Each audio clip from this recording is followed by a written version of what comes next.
This is the morning after the official declaration of President-elect John Dramani Mahama as president, and you're live on the AM show. Of course, you're about to review the newspapers because this is the news review segment, and Ben and I are ready to take you away. Indeed, we'll have a guest to join us shortly, but aren't you going to give me about 2 minutes to express my sentiments as your guest this morning? In the meantime, Nakako, welcome to the show. So, thank you. Morning after the election, official declaration of results for the 2024 election. Give me a sense of where your mind is at this morning. Thank you, sweetie. Well, my mind is on a number of issues, and one of the most comical yet very relevant. This election has taught me a lot of lessons, which I can say may bonotofa, and Friday I'll share them in my blunt thoughts. But for now, it's got me reflecting on different aspects of our national life. For example, our chiefs who endorsed this or that party. It doesn't matter whom they endorsed. What happens to them now? Especially if you have a vindictive leader. I said if, and we've seen certain things in the past. Party foot soldiers and people who feel affiliated to this or that party, who are looting, engaging in sometimes wanton distraction. And I hear there are both sides, because there are some people also in government trying to hide certain things, and people who are also taking advantage of a win, doing things that all of these people, the law should deal with them. In fact, woto, there's this paper that uses woto this morning. Without fear or favor, it doesn't matter whether you're NDC or NPP. If you're engaging in the wrong thing, the law should deal with you. But especially, I'm curious about our religious leaders. Some of them at the helm of the National Cathedral who made prophecies that certain things would happen, and they didn't. You see, I think we have to get to the point Rwanda has got to, where even if you want to set up a church or something, the stipulations and everything, because I think we joke too much in this country. And pardon my French, we fool too much in this country, right, in the name of God. Right. I mean, God is not to be mocked. And all these people, I'm not situating it on any specific, but I'm saying that if God hasn't shown you something and you go claiming you've seen something, and then you see people in the congregation clapping. I'm so proud when it comes to these things that I'm Catholic, because you don't see this nonsense in the Catholic Church. You don't see these things. But I'll share more on these things in my blunt thoughts on Friday. I feel as a nation we have to get past some of these things. Why? If you don't say something, will it make you less relevant? Because you see, it's not just about them. It's about the God we serve, some of us. And how? The Bible says it. Because of you, the Gentiles speak ill of God. Because of some things that are done. Right. You know what this election, what picture it paints for me? Let me try and explain it with an analogy. It looks like a young woman who chose a suitor, right? Mm. And it turns out that the suitor isn't all that she thought he was. Mm. And when it got to the point for this woman to decide or to think through whether her situation is indeed that bad enough to leave, she has been gaslit to the point that she believes that the suitor, although it's not doing well, is actually the best. In fact, the man makes it look like he's the best option that this woman has. Mm. And the woman bides her time, patiently waiting for the right time to leave. Mm. And the man didn't see it coming. Even if he did, he thought, or he was so complacent and he thought it wouldn't happen to him. He's got his hooks right where he wants you. Mm. And the day comes and the woman leaves. Right. This is what has happened to us. There's a song. I don't know whether you know it. And I just want to remind the president-elect, these are words of Fotu Fosetutu when President Akufo-Addo was elected. They are so instructive. The exact thing that we should be telling the president-elect John Dramani Mahama this morning, that so don't come and do us shaggy. This one we beg. And I think that where you've reached now, you don't need the money for anything. These are the words of Otumfo. You need to build a legacy for us. And I don't think that Ghanaians were voting in the NDC as much as voting out the ruling new. It wasn't so much of, No. NDC. Yeah. In fact, it wasn't so much of former President Mahama, you are like a saint, No, and that's why. it was No. between two evils, which was the lesser evil. So Exactly. this is the time for you to prove to us that one person, there is a leader in this country who really has the country at heart, who has the interest of the people at heart, so that, for God help us in this country.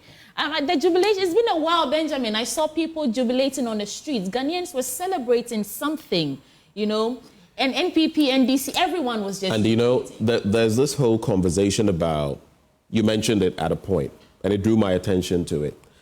Before I say that, by the way, someone just adds that not only the Catholic Church, all the Orthodox churches, including Methodist and Indeed, we don't engage in some of this, and I'm going to be a bit abrasive this morning. Charlatanism, we don't engage in that.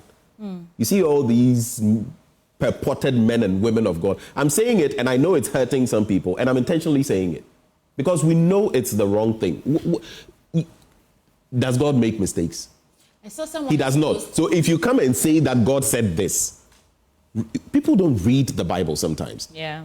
He would say of some of his prophets, look, not one word falls to the ground. If God is speaking through you, what he has said will come true. Yeah. It will. So but the point I wanted to make, my sincere apologies. Former President Mahama, now President-elect, shouldn't tickle himself and laugh and think maybe because we have brought him back, we are going to handle him, treat him with kid gloves. In fact, it would be the worst mistake he could make. I think we have more expectations of him. Yesterday, I was very happy. He seems to be pretty sober. He's talking about a quick transitional meeting and all of that. Yeah. Because Ghanaians have got to the point, he should realize, the NPP, even in the Savannah region, won by this. The vice president's hometown, they won by this kind of margin. They lost the Western region. In the Eastern region, it was unhealthily close. In the Ashanti region, shocker. You see, that 1.67 plus million gap, almost 1.7 million, unprecedented gap that he gave Dr. Bawumia. By the way, you saw the video of Dr. Bawumia saying that he wants a gap in the election. You should be careful sometimes what you ask for. He got the gap in reverse. Yeah. But that gap was Ghanaians saying, we are entrusting to you something. Come and do something better. Because you see, if he doesn't, it will be something else. Right. Over and to then you. that gap, the over 1.6 million people we saw, I want to believe that most of them are young or new registered voters. You know, we're told that this figure was around 1 million new registered voters, right? Yeah. Most of them who are just turned 18 and the rest. And these are people who've had the opportunity to live under this administration, seen what's happening in other countries where young people have united with one voice against government and have been able to achieve results. We have seen what the power of the people really is and what it can do. And so this over 1 million people, I want to believe, are young people who are saying that, okay, we deserve more than this. What else is there for us? You know, we're asking questions. This election wasn't about, that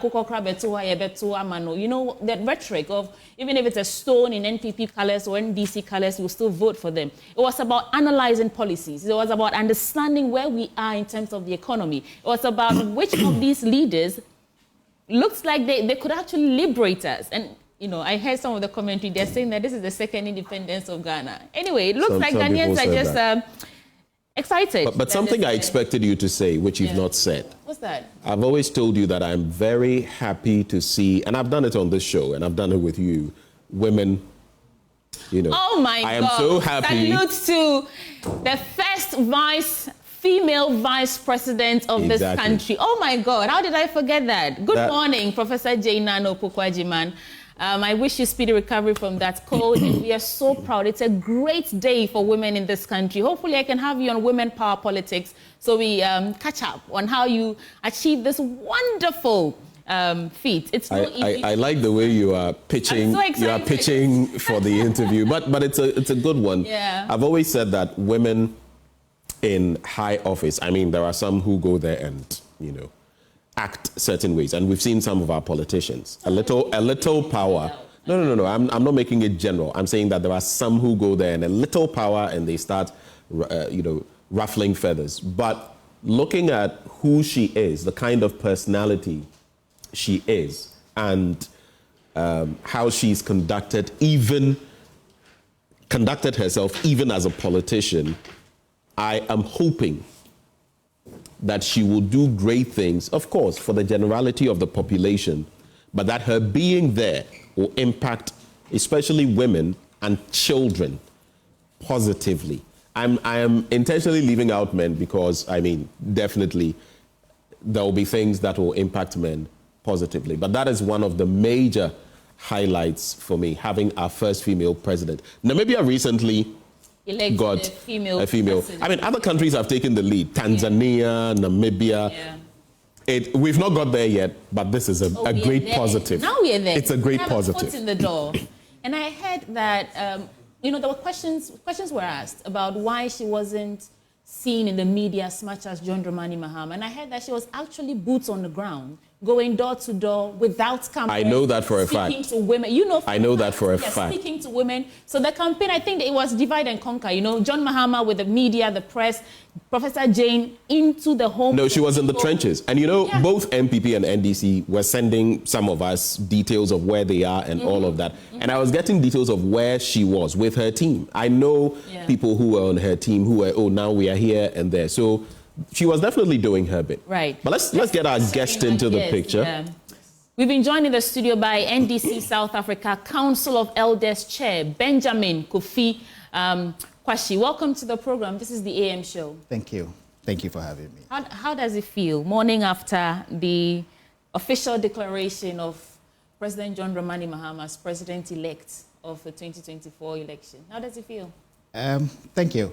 I think that the whole country is in a jubilant mood, irrespective of the parties that we belong to. I think this is a victory for democracy. I think the people have spoken. President Mahama, in his acceptance speech, said that he was going to be a president for all. And I think that the Ghanaian people have sent a very clear message to all politicians. And so now politicians should know that you cannot take the people for granted. And I'm happy that we are here. Okay, let's get into our newspapers. I'm sure the conversation will progress and some of the things will come to light. Let me start with the Daily Graphic newspaper. On the front page, our best days are ahead. Mahama inspires hope in victory speech. EC declares Mahama as president-elect. AU, ECOWAS, Commonwealth laud Ghanaians for peaceful elections. President Akufo-Addo congratulates President-elect John Dramani Mahama. I just want to read a bit of the story. It says, in a triumphant address to the nation, President-elect John Dramani Mahama has emphasized his commitment to deliver good governance to the people of Ghana, promising to govern with humility and integrity.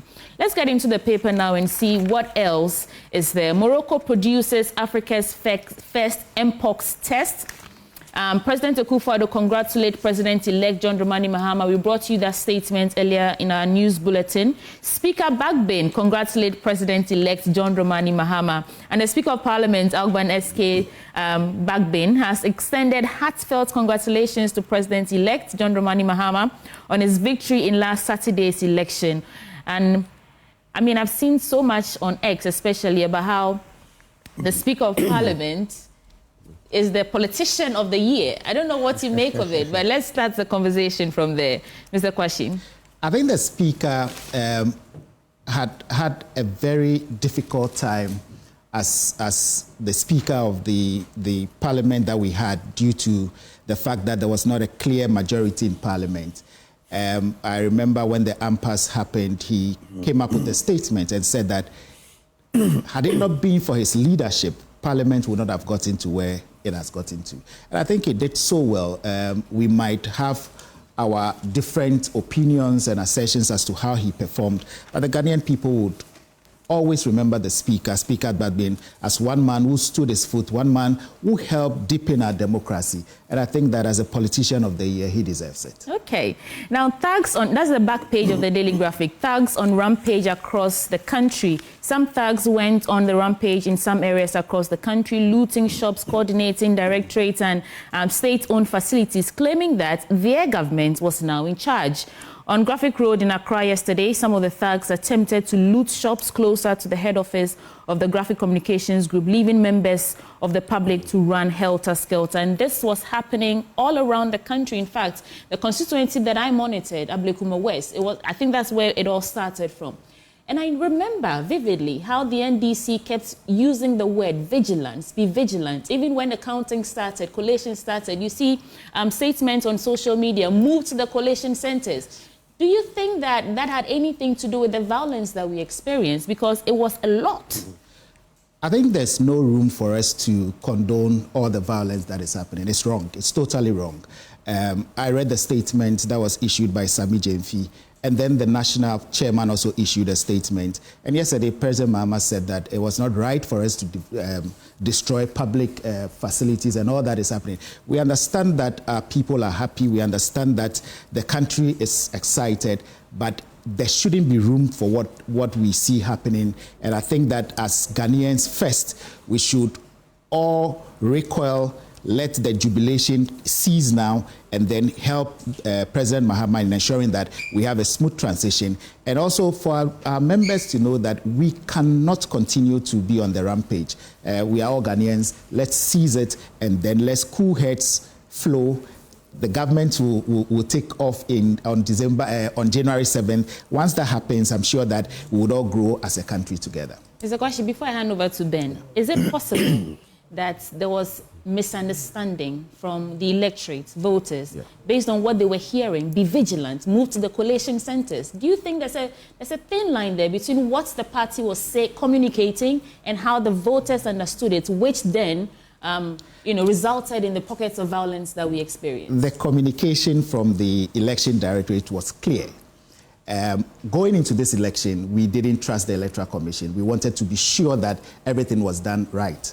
So calling on us to be vigilant didn't mean that we should be violent.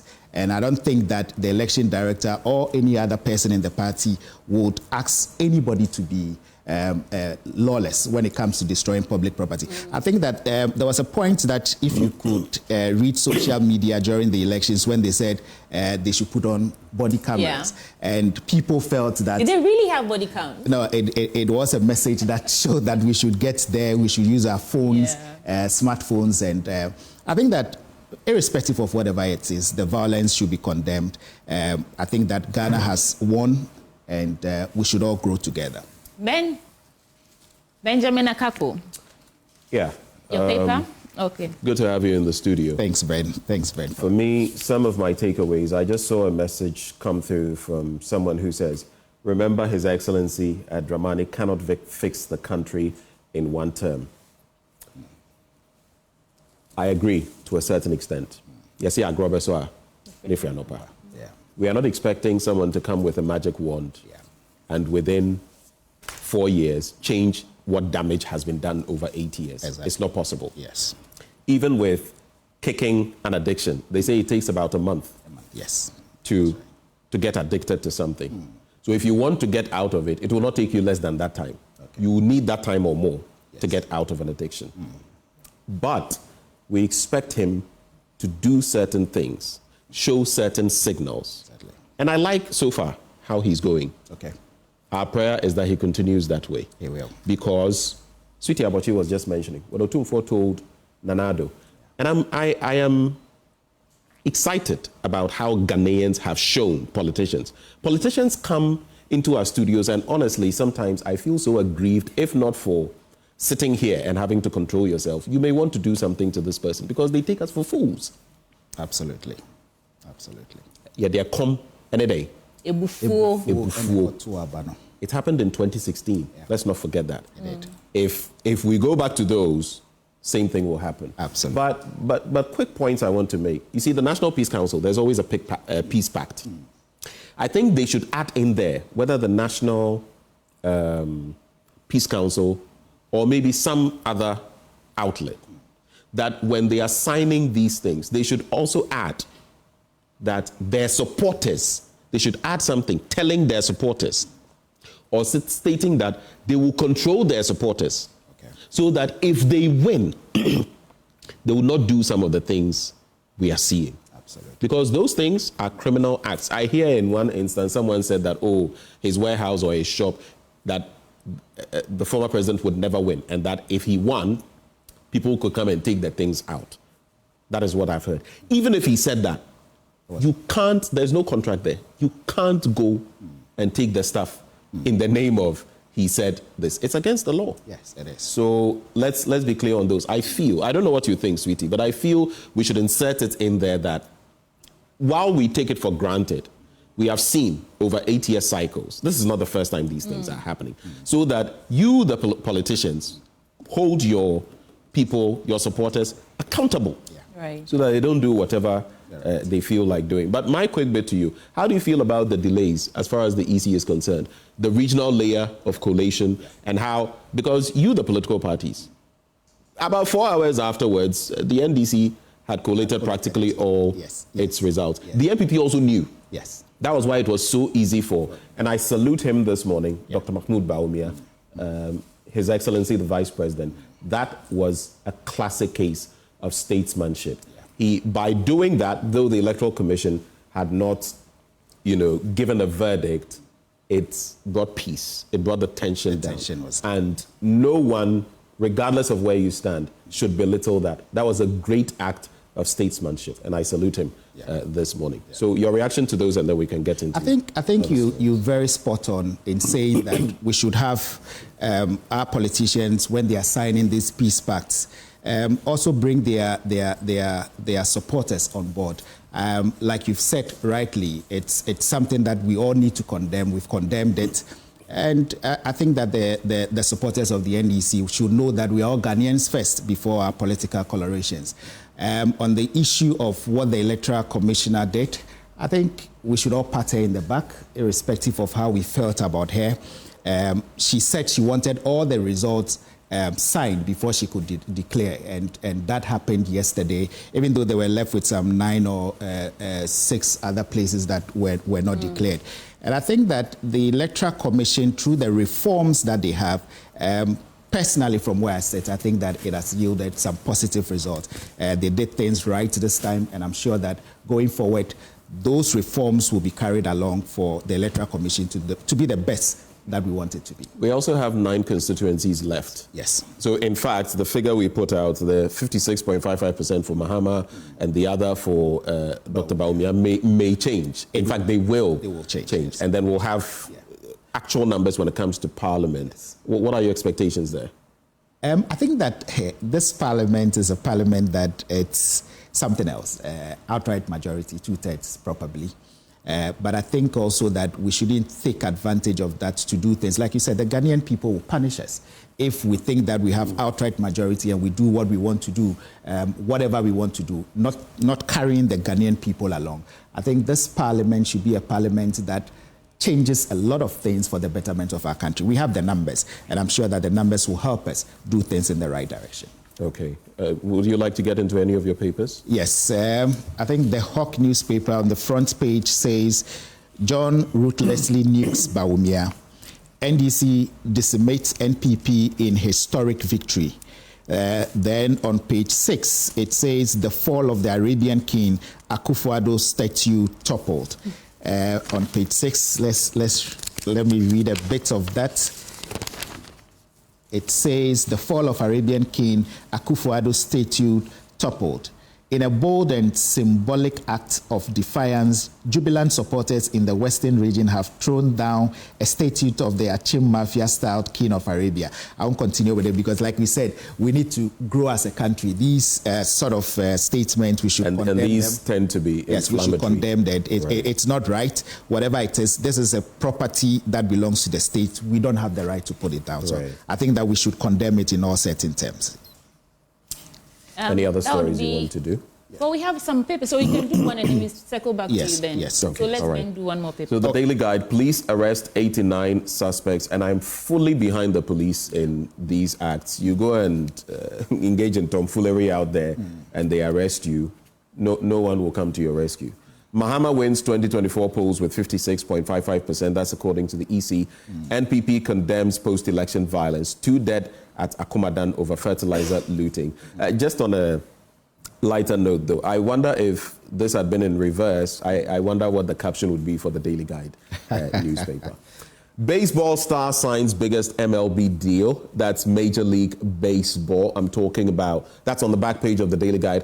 Juan Soto set to sign what is reportedly the biggest contract in the history of sport after agreeing a $765 million, that's 600 million pounds, a deal over 15 years with Major League Baseball, New York Mets. That is gargantuan. 600 million pounds.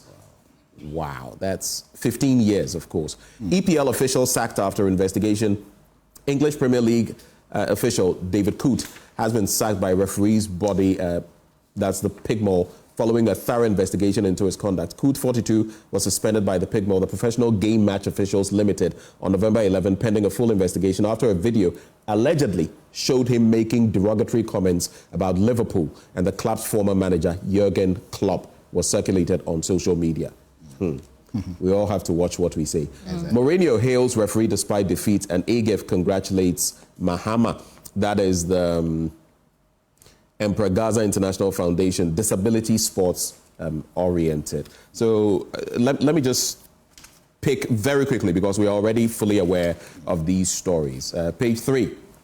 The Ghana Police Service has announced that a total of 89 suspects have been arrested in connection with various offences related to the recent electoral violence in the country. Of these, 40 suspects are directly linked to acts of vandalism, looting, and property destruction. I'll just hang it there, but ACP Ansan Akrofi announced that the Security Task Force is providing static security at state facilities while engaging with government officials and other stakeholders to address their specific concerns. Of course, all of this will not be tolerated. Absolutely. Then there is, on that same page, the win of Mahama. I don't think I need to go back to that. NPP condemns post-election violence. And I'll just wrap with this. 2 dead at Akumadan over fertilizer looting. That one I will do. So 2 people were reported dead following a violent clash yesterday at Akumadan in the Offenso North constituency of the Ashanti region. The incident is linked to an attempted looting of some fertilizers owned by Dr. Fred Che Asamoah, the parliamentary candidate of the New Patriotic Party in the constituency. According to reports, a group of youth believed to be supporters of the National Democratic Congress stormed a warehouse at the cocoa station in Akumadan, allegedly claiming they were now in charge and intended to take the fertilizers. Like I said, some of this nonsense, if proven true and if you are caught, you will have yourself to blame. The fact that you have won something does not mean you engage in this kind of... No. I mean, if you were on the other side, if you were the one this was happening to, would you be happy? Simple. Yeah.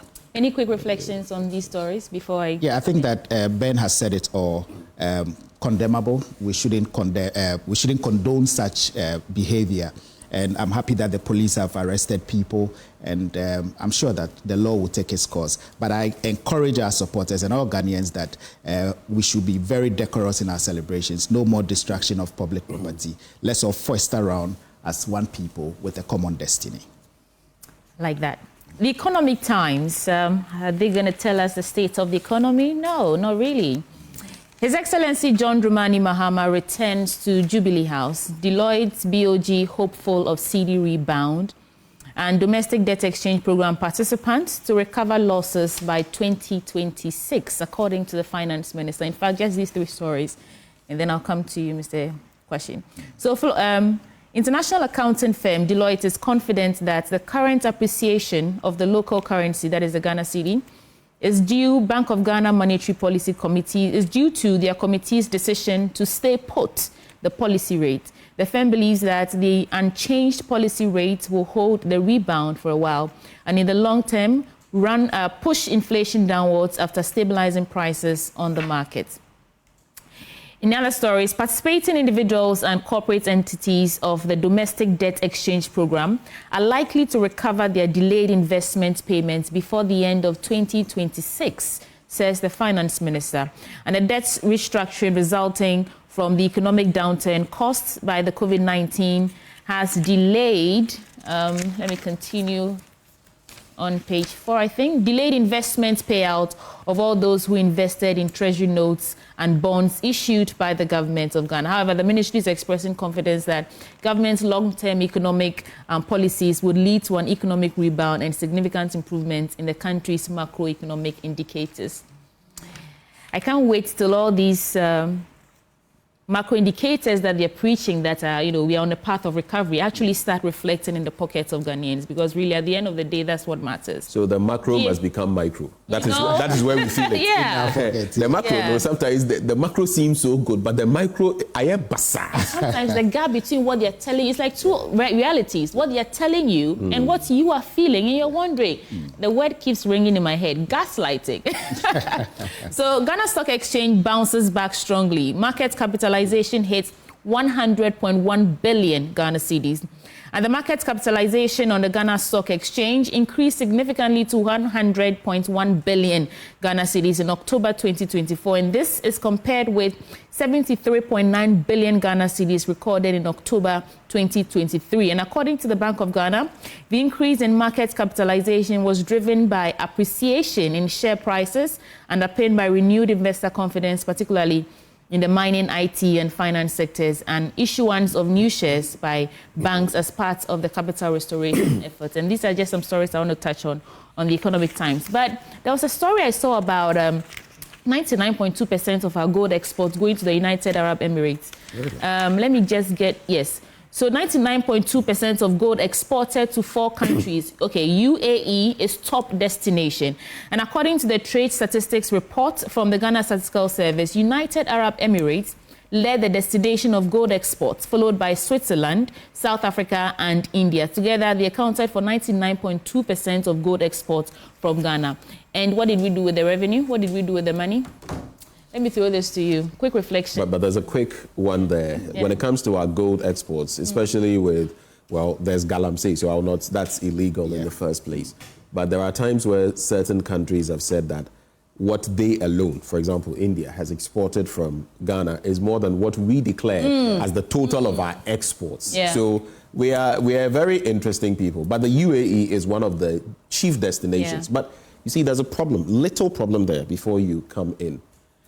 A lot of the gold that goes to the UAE comes from Ghana. They also have their own, But if you go there, a lot of our people go there to buy jewelry, trinkets and the rest. And bring it back and sell. You see, that's the problem in the value chain. You are sending the raw thing there. Then they process it and sell it back to you at exorbitant prices. That thing must stop. Not that we must stop trading with them, but the chunk of it, we must utilize it, add value to it right here in Ghana. Else, if you would have got $30, you are getting $1.50, $2.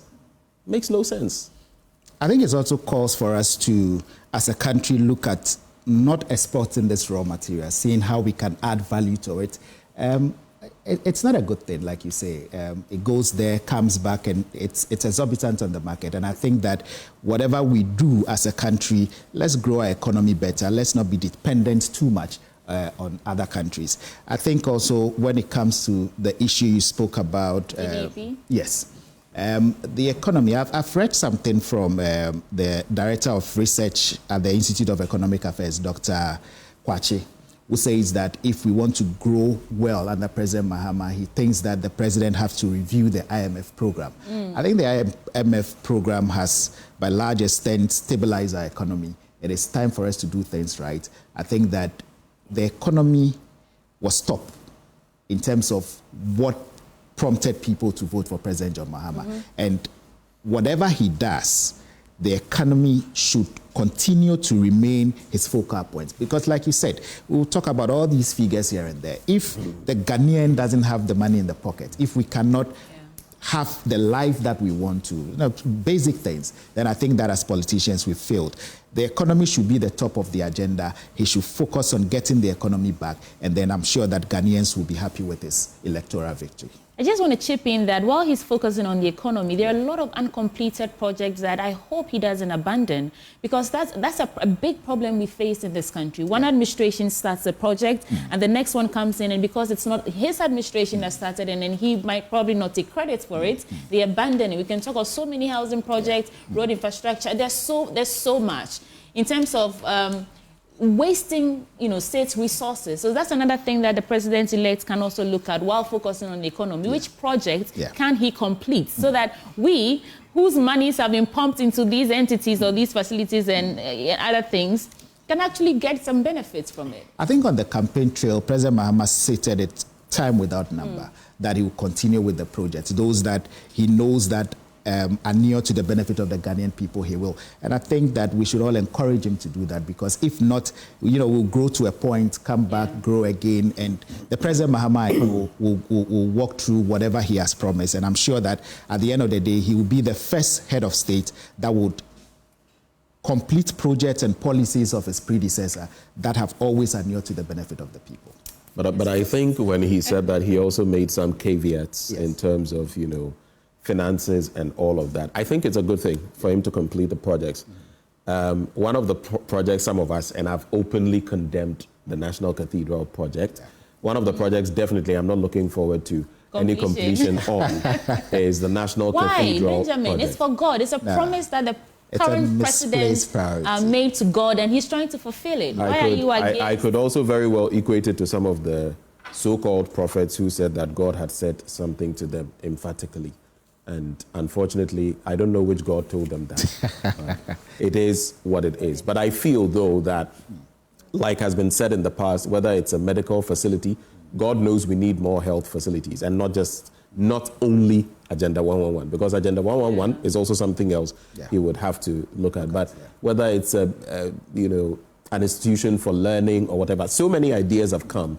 We must make use of that space and do something that will now come to serve the people of Ghana. That clearly is a failed project. I mean, after this number of years, if you've done any project management and you're looking at quality, time, resources, and all of that, no one needs to tell you that is a failed project.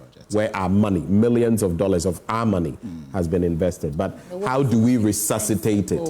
How do we resuscitate it? Right. So those are some of the bits. Sakashi, more stories from you? Yes, just one story on page 10 of the New Republic. And let me just acknowledge this person. I'm sorry. There's someone who has kept sending in messages. One, Prof. Isaac Ekwoko, that we should play the Otum 4 video. I don't think we can necessarily do that here. My producer has that discretion to decide. But I think if you went on social media and just looked for it, Otum 4, his speech or comments to Nana Addo Dankwa Akufo-Addo in 2016, you would find the video. We may not necessarily have to play it here. He sent that message a number of times, so I just wanted to acknowledge him that this is it. So talking about the economy, I want to us to look at page 10 of the New Republic. It says that plunderers of state resources must be held accountable. Murtala Mohammed. It says the Member of Parliament for Tamale Central, Honorable Ibrahim Murtala Mohammed, has called for the prosecution and accountability of leaders who have misappropriated the country's resources. Speaking to the media, Honorable Murtala emphasized that government should be focused on the betterment and development of the nation, not as an opportunity for theft and exploitation. And I'm reading this because, like we spoke about the economy, such things also reckon some of the, I think that politicians from now onwards should note that we would be held accountable. If you are supposed to, as a leader, you are supposed to serve. Unfortunately, some of our politicians have taken that the other way around. So they don't serve, but they plunder the state. And I think that it is very, very prudent that we call on President Mahama to go after everybody that has misappropriated state funds, if not for good purposes. If those monies can be recovered and put back into the state, I think it will also help in growing our economy. Okay, thank you. Something you said that brought to mind a poem I learned in, I think, first year in the university. Benjamin, you go ahead. I'll look for it. And it's called Ambassadors of Poverty. And I want to read it out when we conclude. Oh, you even remind me, you know, when you started talking about how Ghanaians had voted, I said I was thinking of a song. Yeah. Mary that day, some pair worry me. Na fufono baena. It's just, who said gaslighting is too much. They've awoken to the reality of what really is happening around them. But Benjamin Akaku. I have the business analyst. Baumia's concession eased tensions nationwide. That's according to Mahama. And once more, let me salute the vice president. That was so much class. Yes. And we all have to celebrate him for that. No matter where you lie on the political spectrum, when the right things are done, you must acknowledge them. Give him his flowers. Akufo-Addo congratulates Mahama. Mahama is president-elect. NDC condemns post-election vandalism, calls for calm among supporters. I will hold the door open, Vice President-elect assures. Okay, I've not seen that. Let me just see what she's saying there. It's supposed to be on page 3. Now, the Vice President-elect, Jane Nana Opoku-Agyeman, has reaffirmed her commitment to inclusivity and empowerment. Speaking after the party's presidential candidate, John Dramani Mahama, was declared the winner in the 2024 elections, she vowed to pave the way for others to succeed in her groundbreaking role. She stated that her historic election as the first female vice president in Ghana's history, the position was not about personal glory, but about creating opportunities for all. Interestingly, she's chalked a number of firsts. I don't want to get into too many of them, but two of the crucial ones. First female vice chancellor of a public university, and now first female vice president. Would we say the next first female? We might. Time will tell. Time will tell. Time will tell. Time will tell. I'm done with my paper. Okay. I'm also done here. All right. I'll come back for your quick a summary of your thoughts while we conclude. But I found the poem I was looking for. Please. Okay. Bear with me. Let me read this out. It's called Ambassadors of Poverty, a poem by P.O.C. Umen. Ambassadors of poverty are the corrupt masters of the economy, with their head abroad and their anus at home. Patriots in reverse order, determined merchants of loot, who boost the economy of their colonial order to impoverish brothers and sisters at home. Ambassadors of poverty are the saviors of the people, office loafers in the guise of workers, barons of incompetence with kleptomaniac fingers, encircling filaments, position occupants and enemies of service, locked in the corrosive war of corruption with their people's treasury and killing their future. Last line I'll do. Ambassadors of poverty are the dubious sit-tight patriots, frustrating the corporate will of their followers, the beleaguered, hungry, and famished owners of the land, people prized out of their conscience and power, incapacitated by destitution, unable to withstand the temptation of crispy mints and food aroma. Ambassadors of poverty. Okay, President-elect and his team, don't become ambassadors of poverty. Absolutely. Because that's what we've been experiencing. You know, making money from here, putting it abroad while impoverishing us here in the country. Apart from the use of language that I feel in some cases could have been... it's a poem. I mean, I remember this poem. Something you said that just brought it to mind. I remember when I was in school, I thought, this is too harsh. But now I've lived the reality and I know exactly what this man is talking about when he talks about ambassadors of poverty. I remember that, actually. But I have a birthday message. But I saw something from Osajefo Kwesi who says, talking about what I said, that Mahama must be up and doing right from the start. He must hit the ground running. He says if he doesn't, nothing will happen. Ghanaians were suffering and you guys couldn't fight for them, doing your paymaster's job. Wow. Ghanaians have spoken and we are going to speak again. Osajefo, and someone responded to him, Baba Aziz says, they have always criticized. Some of you, sometimes your commentary, it's as distasteful as, I'll not add that. Okay. But if you don't watch something, it's okay, and you don't know what happens, don't speak from your neck. If you understand what I mean. Okay, let's give don't the speak question out of your the neck. final word, and then we have to go. But the fact that we criticize also doesn't mean we'll mollycoddle him. We'll not treat him with kid gloves. That will not happen. Final words, and then I'll do a birthday. Very well. So when I got here, I heard Ben speak about Professor Jane Nana and her campaign. I think that the campaign she did was so different from all the other campaigns. President Mahama was doing his... Well, actually, we have a bit more time, so we can... Oh, we do? Yes. Okay. So we're going to 7:30, so we can relax and have... So President Mahama had his campaign team. The vice candidate also had her campaign team. The general secretary had his own. The chairman of the party had his own. But I'm so enthused about Professor Nane's campaign team because at a point we were asking, she was not visible.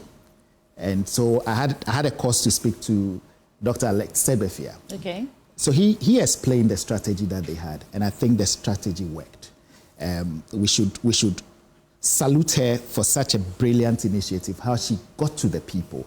Hers was not having big rallies or having big encounters. She went to those that mattered. So I want to salute this morning the Honorable Alex Sebefia, Erica J., Ajeni Mboaten, those that were on her team. They did a great job. And I am believing as a Ghanaian and as a father to daughters that this feat chalked by Professor Jenana Opokwajiman gives me hope that my daughters one day would also get to that high office. My daughters one day would want to achieve the feat that she has achieved. And I think as a country, we should be very proud of this moment. It's a brilliant one, and we should all be happy about it. Okay. Since we have time, let me just read the headlines. Ben, you want to come? No, you go ahead. The Daily Searchlight. On election 2024, Cash fails to return NPP in power as John Mahama, NDC, coast to earth-shaking victory. Alan Tremantin congratulates John Mahama. I don't think we should completely do away with Alan Tremantin and his great transformational plan and some of the policies he proposed, especially in terms of industrialization. Yeah. I think he's got some great plans and policies there that the NDC can incorporate in the planning of how they intend to recover the economy. I agree a lot. In fact, I was thinking exactly that yesterday. We tend to make politics a zero-sum game in this country. I win everything, you win nothing. Yeah. It's I win everything, you lose everything. That's why our politics is what it is. If we make it more involving, and I heard some of our panelists yesterday, I don't know whether it was from Studio 997 or here, saying that, listen, even as the NDC has won, if you realize that, look, in the MPP, there's someone, me, if I were president, and Kojoban Redu of blessed memory. Wow.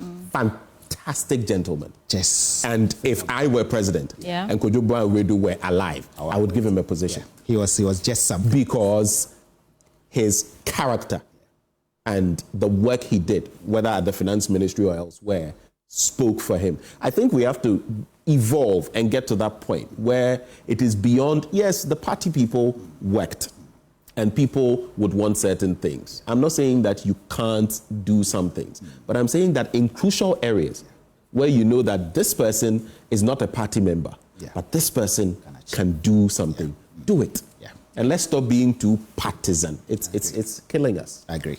Mr. Koshi, what's your take on the matter? I think the Honorable Alan Tremantin, when you listen to him expound on this one district, one factory policy that he championed, everybody should know that such a brain should not go waste. Yeah. We have to bring him on board. Let's forget. Do you think that's something that John Mahama will do? President Mahama, I know, will do it. Okay. If he has to do it, he will do it. President Mahama wants to grow the country. Remember the Senchi Forum where he brought everybody together. Yeah. This is a man who wants the best for the country. So if it means that he brings Alan Tremantin on board, trust me, he will do that. Okay. Yeah. We're looking forward to it. It looks like an interesting 4 years ahead. Can I sneak in one last? Yeah, go ahead. Isaac Okuoku comes through with another one. He says the Kenke should come to 1 cedi. The dollar should come to 4 cedis. If he doesn't do it after 8 January, then we shall see in this country. That will not happen. 8 it January. Is unrealistic and it will not happen. Like I said, it takes time to acquire an addiction. It takes time to let go of an addiction. You can't have a problem created over 8 years and solve it in, 1 day? Yeah. It's impossible. I mean, while we are saying that we'll hold him to account, hold his feet to the fire of accountability, you can't say this. This also, is hashtag Stop Galamsey Now is still on, I believe. Yeah, and there's a story here. More than 150 people rescued from abandoned gold mine. Again, we are appealing to leadership that we have to stop galamsey. Now, more than 150 illegal miners have been rescued from an abandoned mine in South Africa's eastern. Oh, I thought this was in Ghana. This is in South Africa. Okay, yeah. Police say 3 bodies were recovered earlier this week. It tells Is you it from that same mine? Yes. Yeah, the same You one. are in South Africa, Yeah. no? Yeah, Is it from that same mine? Yes. So there are people still trapped down there. Yes. Yeah. But I think... And you see the position they adopted. Yeah. You are doing illegal stuff. Almost in fear. I think at a point we all felt that the government of South Africa was not looking at it from a humanitarian perspective, but they were clear that it's illegal. Yeah. So they won't go there to rescue. And it's something they have said time without, and that is a disused mine. Yes. And they decided, I think hundreds of them. Yeah, and these were are trapped. all people from Zimbabwe, from Malawi, and the government has time without number spoken about this illegal mining thing. So I think that now that they've been rescued, the law will take its course, and we should learn from it as a country. These are things that we should not engage ourselves in. If galamsey in Ghana is a leadership problem, then one of the legacies that maybe we are appealing to the president-elect to, give us would be to end galamsey. We're talking about water and food that contain cyanide and heavy metals that, are non-biodegradable. They remain in our body and cause so much trouble. But this is all that time will allow us for. We didn't get your final word, so maybe this is a good time to do that. Well, again, I just want to thank the Ghanaian people for believing in the NDC, for believing in President John Dramani Mahama, and for giving him such a resounding victory at the polls. One thing is clear, that the Ghanaian people will not forgive the NDC. I go back to the Otumfuo clip where Otumfuo said, "Omo de kom eni ebufuo ene koto abano." So we'll say the same thing to President Mahama. If we fail as a party, ours will be worse than the MPP. Okay. But my birthday, and before I say that though, Charlie, the gap, it was gapping. The gap was gapping. At a point, I was almost in disbelief. Yeah. Shock. Professor Bwedi was here the last time, and he was saying, we had an interaction of the UPSA, and he said something, and I told him, look, in this election, it's not going to be close. Whoever wins, it's not going to be close. But even I couldn't have seen that the gap would be like this. Right, Ben, we have to go. Anyway. Thank you so much, Mr. Benjamin Kofi Kwashi, for joining us. You have a birthday. Can you do that quickly? Yes, so we go? I do. Lisa Noel Okran, you turned 9 on the 9th, which is yesterday. So belated birthday to you. May the good Lord bless you. May you excel in everything you touch. Lisa Noel Okran. And to my niece in Kumasi, Nanekia, a very good morning to you. I know you've not heard from me in a while. God bless and keep you and take care of yourself. That's to Nanekia. And I guess that's how we're sewing it up, sweetie. Yes, thank you so much, Mr. Benjamin Kofi Kwashi. He is chair of NDC South Africa Council of Elders, and he joined us in the studio. Ben and I are coming back with more on the AM show, but sports comes up next with Muftana Abdullah. Stay.